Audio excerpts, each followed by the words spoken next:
Çfarë të frymëzoi në fillim të bashkohesh me mua në laborator? Dashuria. Kush që sfida më e madhe në të rrugtim? Ka qenë e gjitha një sfidë sepse formimi im nuk kishte asnjë lidhje me formimin tënd. Në këto vite ke pas momente që ke menduar që nuk të merr më me të që të ta mbyll boll. Kanë qenë të panumërta, ti nuk validoje punën time. Kuptimin, kur unë e bëj diçka, jo, nuk më pëlqen kthej mbrapsht. Fakti që nuk e heq dorë, Absolutisht që heqja dorë nuk është fare opsion. cili do jetë sugjerimi yt për një çift që duan të fillojnë një bashkëpunim? Duhet ketë patjetër shumë përkushtim dhe pasion dhe dashuri në këtë mes. Kush janë sfidat që përballet sot në themi turizmi dentar? Tregu i dentistrisë vitet e fundit është bërë shumë dinamik dhe shumë i vështirë. Si menaxhohet stresi, dinamika në një klinikë që ka kërkesa të larta? Kur ti e bën punën siç duhet, kjo përkthehet në stres të pakët. Të jesh shembull për gratë e reja në supermarket. Perfekt. Përshëndetje, mirë se keni ardhur në Pika Kontakti, podcasti që sjell bashkë profesionistët e dentistrisë për të ndarë biseda, ide, vizione dhe përvoja nga përditshmëria e tyre. Episodi i ditës së sotme është, le ta themi, një nga më të veçantët për mua personalisht. Është një nga ato momente që me bindje mbeten gjatë në kujtesë. Organizatorët e podcastit më kanë vendosur sot përballë njeriu tim më të çmuar, si në jetë ashtu edhe në punë.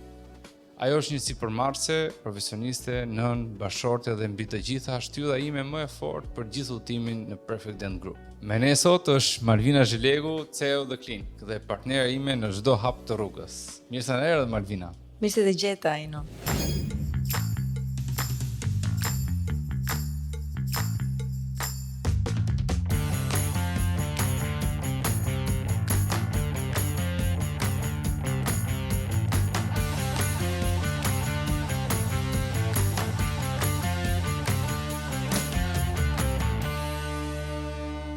Çfarë të frymëzoi në fillim të bashkohesh me mua në laborator? Çfarë të tërhoqi? Dashuria. Dashuria për ty.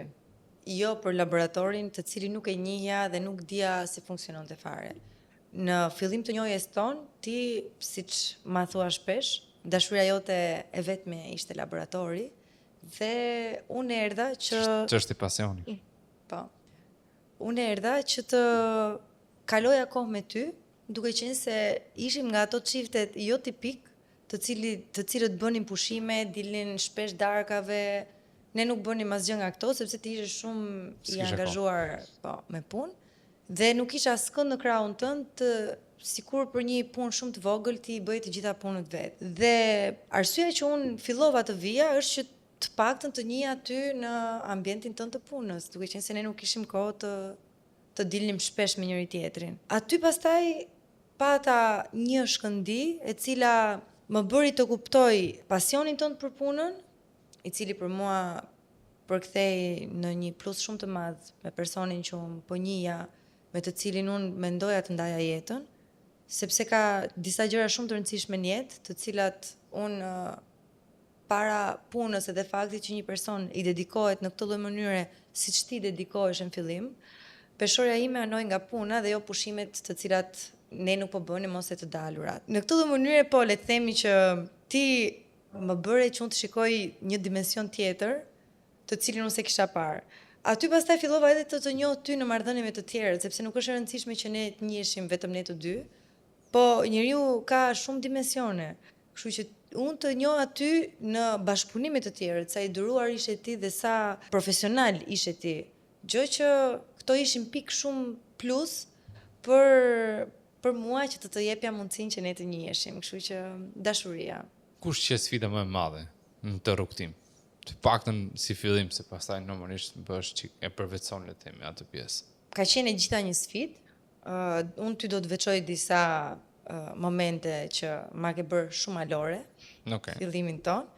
Ka qenë e gjitha një sfidë sepse formimi im nuk kishte asnjë lidhje me formimin tënd, aq më tepër pastaj me drejtimin e një biznesi.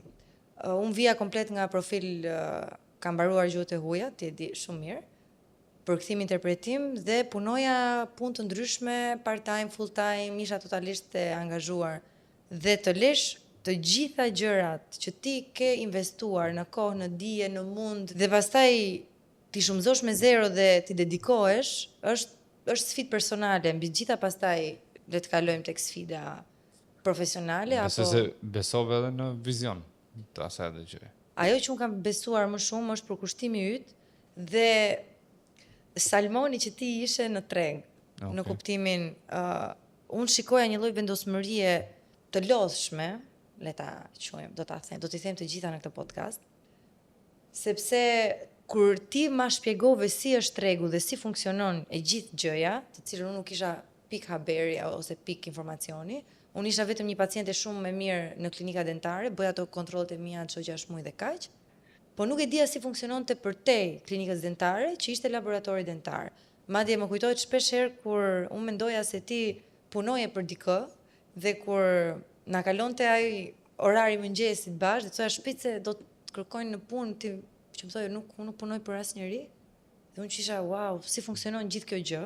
Sfida ka qenë komplet të punosh me një perfeksionist si që ti, por mbi të gjitha të detyrohesh nga rrethana dhe nga gjëja të bësh trajnime për të cilat ti as nuk e ke parë vete në këtë dimension, që ti mund t'jesh një laborante dentare, aq më tepër pastaj ta çosh para këtë gjë dhe pastaj të fillosh të rekrutosh staf e të zgjerohemi dhe të zmadhohemi siç kemi bërë ne. Sfida më e madhe ka qenë kur unë fillova të dizenjoj në CAD-CAM, në CAD design, dhe në momentin që unë isha në pikën e fundit të gjës, të një totale lart e poshtë, ti ma ktheje mbrapsht se nuk të pëlqente këndi një laterali dhe u ktheja komplet mbrapsht. Kështu që sfidë është të dorëzoje ty punë të saktë. Por që ne të dy ja kemi dalë me këto sfida dhe me këtë lloj vendosmërie dhe me këtë lloj pasioni, siç jemi sot 12 vjet më pas në këtë dimension që jemi dhe me këto gjëra që ne kemi ndërtuar me bazë dashurinë. Këto vite ke pas momente që ke menduar që nuk të merr më me këtë që do ta mbyll boll, u lodha. Do t'i them këtu apo do t'i them pa kamera? Kam pas plot momente. Kam pas plot momente kur kemi nisur bashkëpunimin, kanë qenë të panumërta, të thash ta thash dhe më përpara, momentet kanë qenë kur ti nuk validoje punën time. Kuptimin, kur unë e bëja diçka, jo, nuk më pëlqen, kthej mbrapsht. Shpeshherë, ne 3 vitet e para kemi punuar deri në 1 të natës dhe ti nuk ke më sy kritik. Në 1 të natës të shikosh detajet që ti shikon, dhe ne ktheheshim të nesërmen, ty nuk të pëlqente ajo, mund ta shtyje orarin, ti e bëje prapë punën nga e para që ta çoje perfekt ose pa asnjë lloj problemi ose gabimi punën. Kështu që të gjitha punët që ti më ke kthy mbrapsht, më kanë bërë që të rikonsideroj të jem në këtë rrugë tim apo jo. Vitet e para flas, jo më brapa. Ka bërë më mirë pastaj. Po, patjetër që po. Presioni të bën më mirë gjithmonë. Fakti që nuk e heq dorë. Jo. Heqja dorë për mua si person, jo në rrugtimin ton, heqja dorë nuk është asnjëherë opsion, nuk e kam asnjëherë opsion. Aq më tepër kur ti investon kohën tënde, dijet, të gjithë mundin tënd, merr edhe më kënaqësinë e punës tënde kur ti e shikon një pacient që buzëqesh me dhëmbët që ti ke modeluar vet, absolutisht që heqja dorë nuk është fare opsion. Kush ka qenë momenti më i bukur i bashkëpunimit? Kur ne punonim fort dhe unë bëja, le të themi, shkëputet e mia që përgatisja darkën dhe hanim aty me një cep tavoline, ka qenë një moment që ti vërtet kupton çfarë ka vlerë. Për mua ka qenë një nga momentet më të bukura sepse ti aty kupton vazhdimsinë dhe kupton përkushtim. Edhe është përkushtim nga të gjitha anët, nuk është përkushtim vetëm profesional, është përkushtim nga të gjitha anët. Do të përkushtohesh në punë dhe ne i përkushtoheshim njëri tjetrit, e bëjmë edhe tani. Kemi të njëjtin përkushtim, por në atë lloj momente, në atë lloj sfidash, në atë lloj garë me veten tonë mbi të gjitha, si ti çojmë ne gjërat përpara se ti bëjmë ne gjëra të mirë, si të marrim ne disa student që të jenë plot pasion, por ne të rrisim vetë, sepse ky ka qenë gjithmonë vizioni jonë që ne të marrim njerëz dhe të rrisim me frymën tonë. Dhe në të gjithë kaosin e gjës, kaosin e gjatë 3 vjeçar të gjës, që ne kemi punuar natë e ditë, ishin gjërat e vogla që unë merra kënaqësi, ajo darka, ai momenti, ai kthimi në shtëpi në 1 të natës, ti me motor unë me bicikletë, sepse duhet të rikujtoj se ndoshta ti e ke harruar. që unë kam qenë dhe korrier me bicikletë për punët e laboratorit për mbi 1 vit. Kështu që ai kthimi në darkë kur ti vetëm jepje gaz ndërsa unë duhet pedaloja, unë jam shumë nostalgjike dhe i kthehem me shumë nostalgji kësaj periudhe. Do e bëja prap. Për ato që na ndjekin, si lindi ideja The Clinic? Si ndodhi tranzicioni nga laboratori në klinik? Kjo ka ardhur si një moment, një pik kontakti, le të themi, një moment kritik që duhet të ndodhte pas perfeksionizmit që ne na karakterizon si person, gjë që është si persona dhe gjë që është shumë e lodhshme. Është gjë e mirë. Është gjë e mirë, por ti e kërkon kudo. Ne gjatë karantinës e kemi pasur idenë brillante që të kanalizonim njerëzit të cilët na kërkonin një klinikë dentare ose një shërbim dentar. Ne menduam që pse ne mos investojmë në këtë gjë, që këtë perfeksionin ose të bërit punës siç duhet, Te filozofinë. këtë filozofi, këtë vizion, mos e përshkallëzojmë dhe mos zgjerohemi me një klinikë dentare, e cila në vetvete mbyll edhe ciklin e komplet gjës, e komplet biznesit. Kështu që Si ka ndiku, le të themi, menaxhimi i laboratorit pastaj te pjesa e klinikës? tani, për mua që i kam bërë të dyja, unë ty ta them shpesh dhe me shaka, që të jesh business to business, dhe të jesh business to customer, ose business klient, pacient, siç i kam unë, dhe të jesh biznes dhe me biznes në këtë lloj bashkëpunimi, është shumë e ndryshme, është shumë dinamike e gjithë gjëja. Mirë, të dyja kanë një çik atë, le të themi, satisfaksionin të ndryshëm, por e kanë të dyja. E kanë të dyja, thjesht kur ti jep një shërbim mjekësor dhe je drejt për drejt me pacientin në poltron, ti ke shumë Me pacientin je më i përfshirë emocionalisht. ti kur je me pacientin në poltron, kur ti do japësh shërbim mjekësor pacientit dhe jo shërbim dentar të çfarëdoshëm, sepse ne nuk konceptuam një klinik që t'ishte si gjithë klinikat, që kemi hap një klinik dhe hajde tani bëjmë këto pacientët që na vinë. Ne e hapëm me një vizion shumë të qartë klinikën. Dhe ky vizion duhet patjetër të përcillej te pacienti. Dhe ne këtë vizion u munduam dhe mundohemi çdo ditë dhe bëjmë çdo ditë e përcjellim nga momenti i parë që pacienti shkel në klinik deri në momentin që pacienti del. Dhe të kënaqësh një pacient, të kënaqësh një klient është shumë e vështirë. Të kënaqësh një klient me problem mjekësor është akoma më e vështirë, sepse ti përveç se duhet të jesh shumë profesional në gjën që bën, ti duhet të jesh edhe shumë empatik. Që shpesh herë kjo empatia jote nuk është që përkthehet gjithmonë nga pacienti si empati, sepse pacienti ka bërë totalisht e drejt, ka bërë xhiron e klinikave, le të themi, dhe kur vjen tek ty o vjen i pashpresë, ose vjen për të marrë ato që ju është thënë nga feedbacku që ai ka marrë. Dhe ti ke një presion dhe ke një trysni totalisht madhe që këtë përqasje që ky ka marrë nga të tjerët ta marrë vërtet tek shërbimi jot, i cili nuk varet nga unë jam me fundit fare që varet te gjithë gjëja. Me këto dy ekstreme t'japin edhe emocione ekstreme pastaj. Patjetër që po. Edhe kur merr atë, si të mund të përqafimin e pacientit ose atë të qamën e pacientit, pastaj është normalisht është nuk ka çmim. Po. Nuk ka çmim. Tash i pacienti o do dali duke qajt për mirë ose për keq. Ne shqyr nga ne deri në pikën që kemi qenë pacienti ka dalë duke qarë nga rezultati që ai ka marrë. Do të thënë, unë mundohem mos lidhem emocionalisht me pacientët, jo për diçka, po bashkëpunëtorët e mi në klinik janë shumë të zotë në atë që bëjnë dhe le të themi në thonjë za nuk dua t'i marr askujt dritën e asaj që bën. Çdo njeri ka rolin e vet dhe çdo njeri jep atë maksimumin e tij në punën që bën. Dhe shpesh herë kur më vin pacientë në zyrë që unë mundoj mos jem fare pjesë e klinikës, në kuptimin mos jem fare unë ajo që merret me pacientin, po që kam lënë persona adapt që bëjnë më mirë se unë këtë gjë. Dhe kur vinë në zyrë që e kanë me patjetër që duan të më japin një përqafim me syt me lot, për mua nuk ka çmim, është nuk e përkthej, kjo është maksimumi që ti mund të marrësh, mendoj unë, kur i bën gjëra tamam. Ose cili do jetë sugjerimi yt për një çift që duan të fillojnë një bashkëpunim bashkë?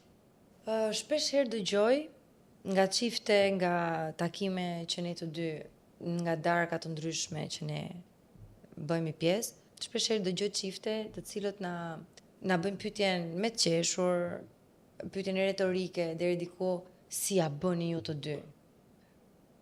Është shumë bukur të punosh me njeriu në zemrës, sepse ti vizionin që ti ke, ti e shpërndan.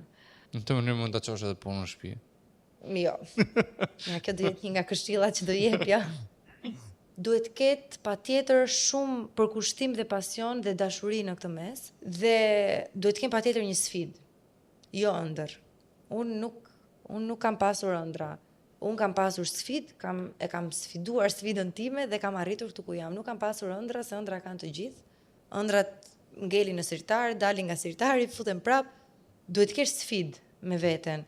Dhe që ti të bashkëpunosh me personin tënd zemrës është shumë e vështirë, sepse ke çdo ditë sfida, sidomos në kohën që ne kemi punuar bashkë, ka pas gjithmonë sfida, ama duhet shumë përkushtim dhe shumë pasion. Mos e bëj nëse nuk janë gati dhe ta bëj nëse mendojnë që kjo është gjëja e dur, dhe ta bëjnë kur gjithë të tjerët i thonë mos e bë.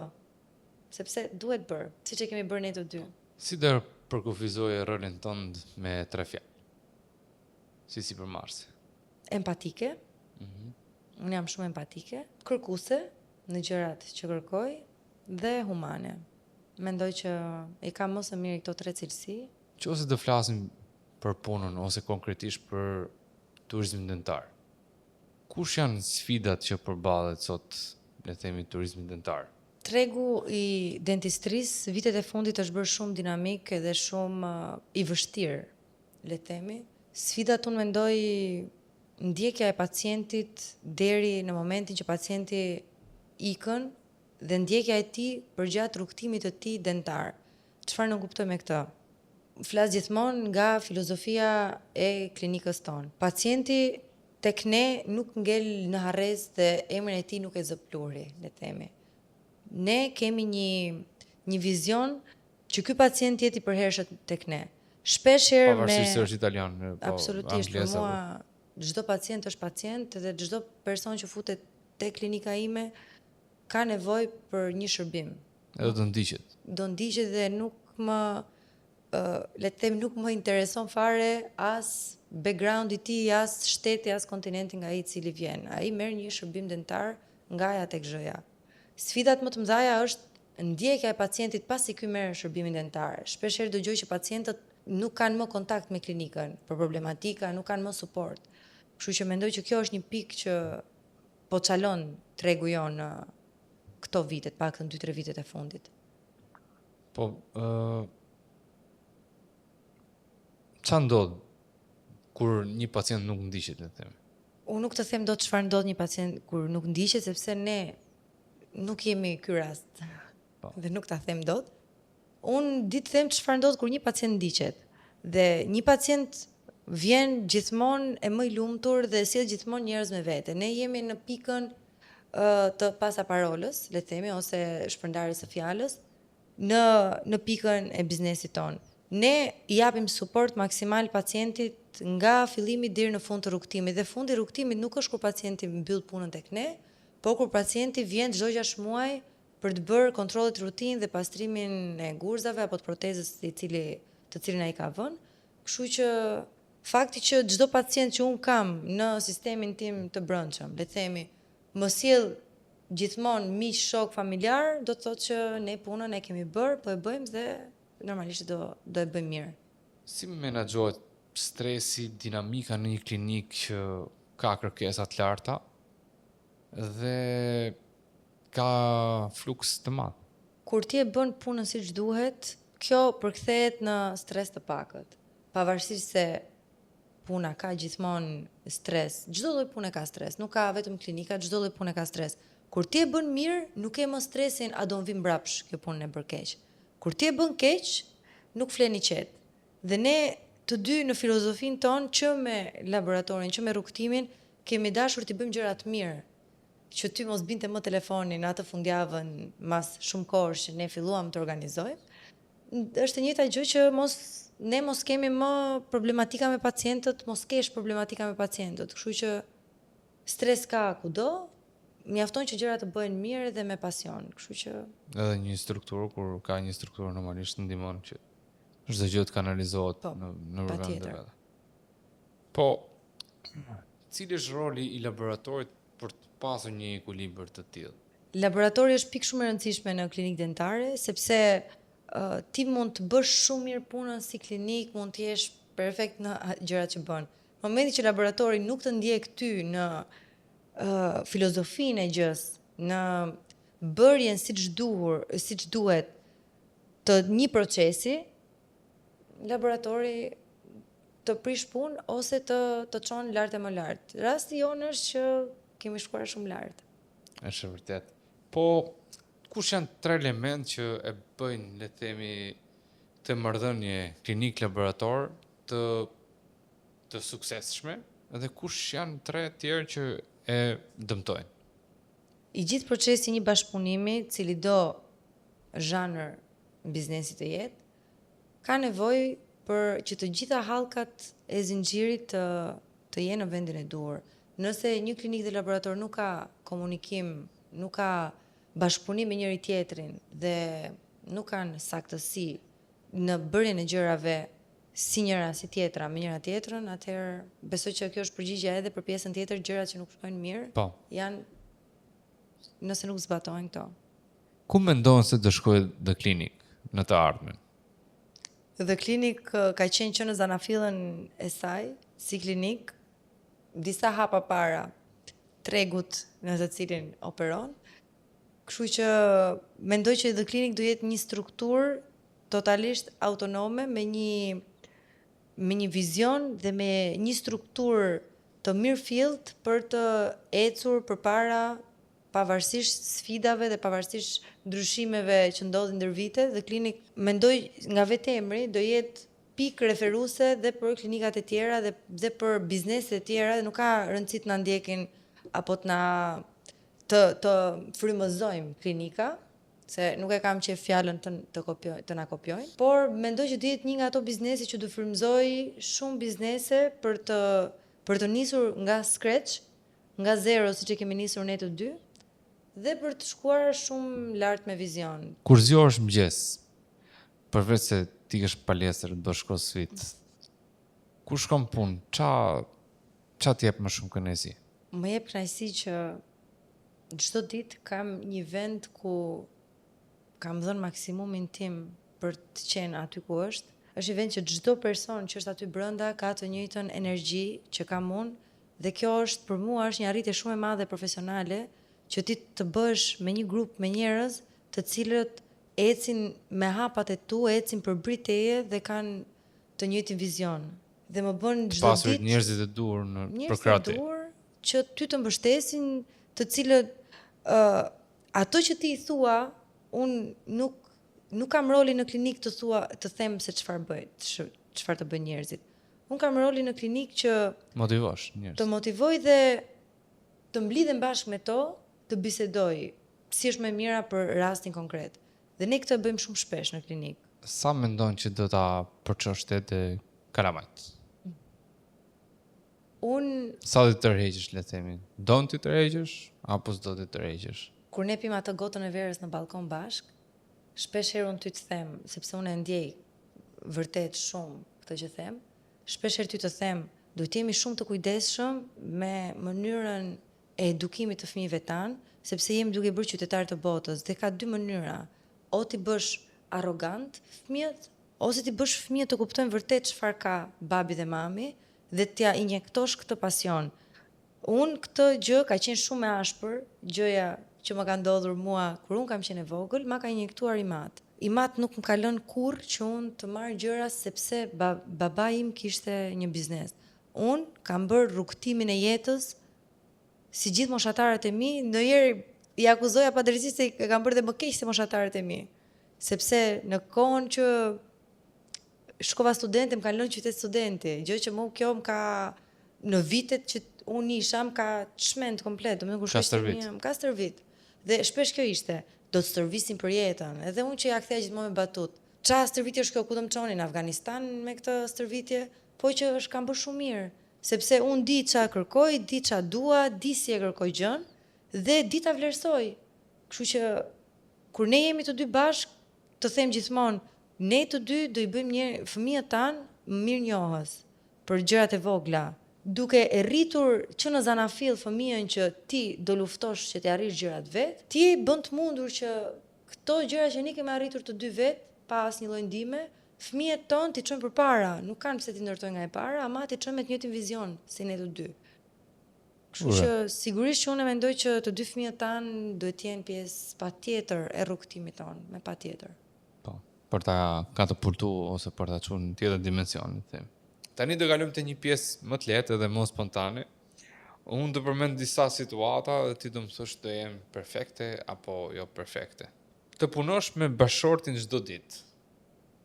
Perfekte. Kur ditë ta ndash personalen nga puna është perfekte. E rëndësishme është mos e sjellim punën në shtëpi. Komunikimi me laboratorin vetëm në WhatsApp. Perfekte, sepse nëse je i strukturuar, ti informacionin mund ta çosh vetëm me WhatsApp dhe nuk është e nevojshme që të dyja palët të humbin kohë në telefon. Të kthesh një pacient të huaj në mik të përhershëm të klinikës. Perfekte. E kam nga eksperienca. Okay. Kjo qëndron. Të ndryshosh planin e trajtimit në momentin e fundit. Jo perfekte, por ndonjëherë ka anomali që ti je detyruar për faktor të jashtëm, nuk është e varur vetëm nga klinika, është edhe nga pacienti, kështu që edhe ndodh, nuk është perfekte, po dhe ndodh. Të bësh brainstorming për klinikën gjatë darkës, gjatë darkës familjare. Jo perfekte. Puna në shtëpi, jo. Edhe kemi bërë. E kemi bërë, po s'duhet. Të drejtosh një skuadër ku asnjë nuk guxon të thotë jo. Jo perfekte. Njerëzit merren në punë që të kenë mendimet e tyre, merren në punë sepse ata bëjnë diçka që ti nuk e bën, dhe sigurisht që do ketë jo, nga të gjitha palët. Jo të gjithë shkojnë dakord, kështu që Pushime familjare të planifikuar me Excel. ne jemi shumë spontan si natyrë, ne duke qenë natyrë aventuriere të dy, ne kjo ka qenë edhe pikë jona e fortë. Nuk na pëlqen shumë rregulli jashtë punës. Na pëlqen të jemi spontan, kështu që Fëmijët e tu të profilizohen në industrinë dentare. perfekte dhe do profilizohen. Është kusht. Duhet, po Nëse do me qenë fëmija im, duhet me qenë dentist. jo, auri është miniatura jote, dhe ti e di shumë mirë këtë, dhe ka edhe dorë shumë të bukur pikture, di të pikturoj dhe i pëlqen skulptura, kështu që pse mos profilizohet në këtë gjë. Të jesh shembull për gratë e reja në sipërmarrje. Perfekte, no comment. Pacienti që vjen për estetik, por do vetëm një pastrim. Jo perfekte. Klient që vjen me një plan nga ChatGPT. Jo perfekte, por ndodh. Të gjithë tashmë e përdorim ChatGPT-n, jo perfekte sepse duhet ja lësh në dorë profesionistëve, nëse ti vërtet beson që ke shkuar tek vendi i duhur. Takim me stafin në orën 7:30 mëngjes. Jo perfekte, jam duke bërë crossfit, kështu që jo. Të japësh feedback të sinqert edhe kur nuk është e lehtë. Perfekte, por e vështirë. Të jesh e para që hyn në zyrë dhe e fundit që del. Jo perfekte për periudhën në të cilën e jemi, sepse ne këtë e kemi bërë për vite të tëra dhe është ezauruese deri me një farë pike, është ezauruese pastaj nuk mund të shkoj gjithë jetën. Po shkoj gjithë jetën është big no. Të shfaqesh në TikTok për klinikën. Perfekte. Rrjetet sociale janë shumë lart me audiencë, kështu që sidomos TikToku. Bashorti që të ndihmon në kontentin e rrjeteve sociale. Thash se në punët e shtëpisë. Perfekte, kur bashorti të ndihmon, se ku pastaj s'ka rëndësi. Qofse kontenti për rrjetet sociale është punë të shtëpisë, atëherë do të ndihmoj për atë. Vazhdojmë. Okej. Next. Të regjistrosh një podcast si ky me bashortin përballë. Perfekte, por e vështirë. Pse? Duhet të kesh parasysh që është podcasti im i parë. Kështu që pastaj me bashortin bëhet akoma më e vështirë. Të organizosh klinikën si një event wedding planner. Në fakt klinika atë lloj organizimi ka, pa lule dhe tullumbac, po atë lloj organizimi ka që ti ta çosh procesin ose procedurën deri në fund ose rrugtimin e pacientit deri në fund është totalisht një wedding planner. Domethënë pacienti është dhëndri. Po, ose nusja varet nga rasti. Të përballesh me një pacient që e ka dentistin frikë në mënyrë ekstreme. Kemi çdo ditë. Është perfekte apo jo perfekte? Është perfekte. Është Okay. perfekte sepse pacienti nuk vjen me autodiagnozë. Thot, dua të heq dhimbjen, dua të gjej zgjidhje. Është shumë perfekte. Është pacienti ideal biles. Të qash nga lodhe dhe të qeshësh me njëherë pas saj. Ke pyet personin e gabuar për pjesën e qarës, se ti di që unë nuk qaj. Kështu që po të ankohesh nga lodhja, po. Por kur ke satisfaksion pse A do të thënë kur ti ankohesh në ta marrë si qarje? po, me dënes. Okay. Ky podcast më ka pëlqyer shumë, por para se ta mbyll, dua të bëj unë një pyetje. Hajër. Si ka qenë rrugtimi yt me mua që në Zanafil e deri tani që jemi bashkëpunëtor nga larg, duke qenë se nuk jemi më në një ambient pune. Kapë ngushtë tash. Si isha përgatit? Kisha vetëm pyetje, s'kisha përgjigje. Rrugtim shumë i bukur.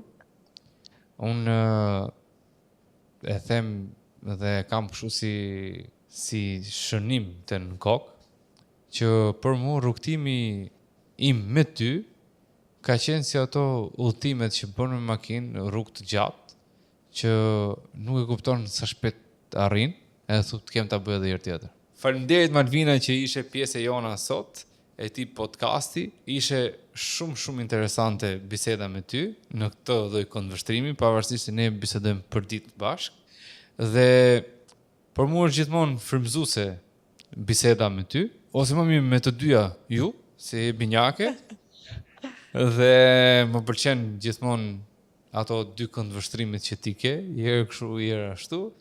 Shumë faleminderit, dhe uroj që na vish prap në një episod tjetër. Faleminderit edhe ju për ftesën që më bët, pavarësisht se e kisha shumë me siklet pjesën e një interviste me njeriu që ndaj jetën. Është e çuditshme si ndjesi, po unë nuk naqa shumë dhe do vi prap, me sigurt. Faleminderit që na ndoqët në podcastin ton Pika Kontaktit. Na bëni follow në Spotify, YouTube, Instagram dhe Facebook. Ne do shikojmë në podcastin e radhës. Faleminderit, gjithë të mirat.